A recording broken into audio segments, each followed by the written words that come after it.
Before we dive into a set of facts and statistics that may boggle your mind, it's my duty to read you your Milo-approved Miranda rights. You have the right to controversial opinions and speech.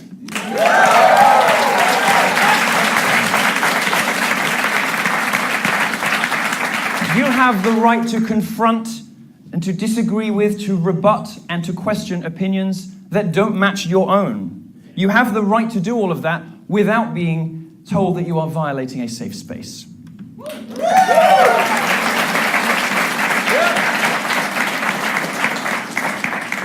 You have the right to reject the brainwashing forced upon you by professors that make Obama look like the aforesaid Che Guevara.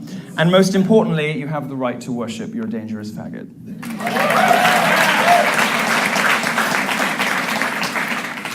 Now, I'm not a real policeman, but no, I know. I have had some policemen in me.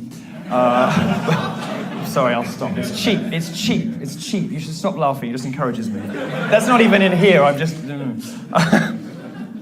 But I do recognize that blue lives matter. That's right, yeah. Blue lives matter.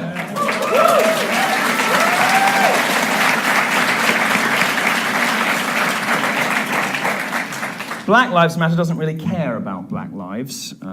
It's, as we'll discuss shortly, more of a movement for attention, money, and, like most activism, more money. To achieve these goals, they focus their energies on cases of black men killed by the police. Well, the work of criminologist Dr. Richard Johnson of the University of Toledo explains just how futile this is. And some of this stuff is tough to listen to. Some of this stuff is not pleasant. It's not the kind of thing that you want to discuss over cocktails, but it's important to understand the problem if you're going to fix it, which Black Lives Matter definitely can't. Based on 2012 numbers, it would take 40 years worth of blacks killed by police to equal the total number of blacks murdered by other blacks in a single year. Right. Less than 400 people a year are killed by cops. 61% of them are white men. 32% are black males. Black men are not killed out of proportion when you consider they're much more likely to interact with police. People are killed by police about as often as they're struck by lightning, but I don't see many protests about storms. Black males are 58% of those killed legally by private citizens in self-defense. And you think, aha, we've got you on something. Except 75% of them were killed by other blacks.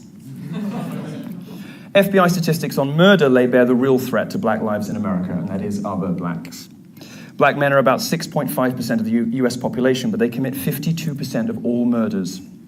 That has dipped to about 40% in recent years. Black men overwhelmingly murder other black people, and white people overwhelmingly murder other white people. So just like abuse and harassment on the internet, this isn't really a racial issue like that isn't really a gendered issue.